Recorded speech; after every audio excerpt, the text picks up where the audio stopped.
Hi, this is Vishwanath. ఈరోజు మనం ఈ వీడియోలో మన దేశంలో జనాభా పరంగా పెద్ద రాష్ట్రాలు వరుస క్రమంలో ఎలా గుర్తుపెట్టుకోవాలి. ఒక చిన్న కోడ్ చెప్తా, నేను ఒక చిన్న కథ చెప్తా. సో ఆ కథ ద్వారా వరుస క్రమంలో పెద్ద రాష్ట్రాలు జనాభా పరంగా గుర్తుపెట్టుకున్నాం. ఒకసారి ఆ కోడ్ చూడండి. కోడ్ రాసా చూడండి.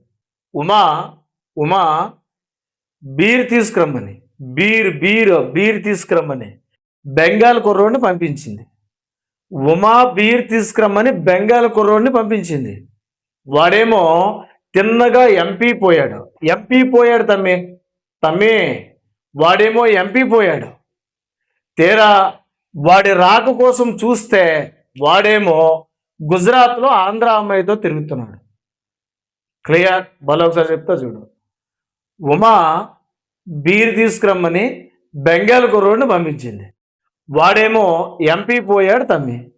తీరా వాడు రాక కోసం చూస్తే గుజరాత్లో ఆంధ్ర అమ్మాయితో తిరుగుతున్నాడు. ఇలా గుర్తుపెట్టుకుంటే జనాభా పరంగా పెద్ద రాష్ట్రాలు భారతదేశంలో వస్తాయి. ఒకసారి చూడండి. ఫస్ట్ జనాభా పరంగా అతిపెద్ద రాష్ట్రం అంటే ఉత్తరప్రదేశ్.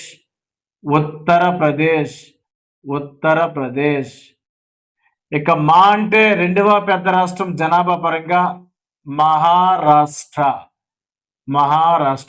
మూడు బీర్ అంటే బీహార్. నాలుగు బెంగాల్ కుర్రోడు, పశ్చిమ బెంగాల్.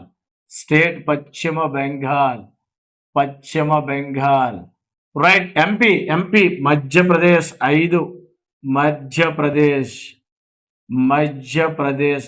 మధ్యప్రదేశ్. ఇక ఆరు తమ్మి అంటే తమిళనాడు. ఆరు తమిళనాడు. రా అంటే ఇక్కడ రాజస్థాన్. ఏడవ పెద్ద రాష్ట్రం జనాభా పరంగా. కా అంటే కర్ణాటక. 8 కర్ణాటక. 9 గుజరాత్. 10 ఆంధ్రప్రదేశ్.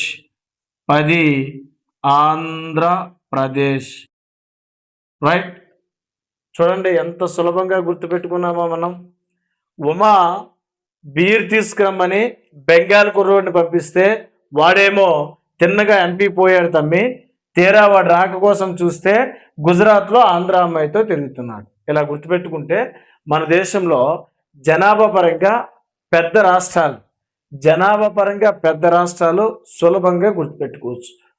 అంటే ఉత్తరప్రదేశ్, మా అంటే మహారాష్ట్ర, బీహార్, బెంగాల్ పశ్చిమ బెంగాల్, ఎంపీ మధ్యప్రదేశ్, తమ్మి తమిళనాడు, రాక రాజస్థాన్ కర్ణాటక, గుజరాత్ ఆంధ్రప్రదేశ్. క్లియర్? గుజరాత్లో ఆంధ్ర అమ్మాయితో తిరుగుతున్నాడు. గుజరాత్, ఆంధ్ర. ఇది కథ. క్లియర్?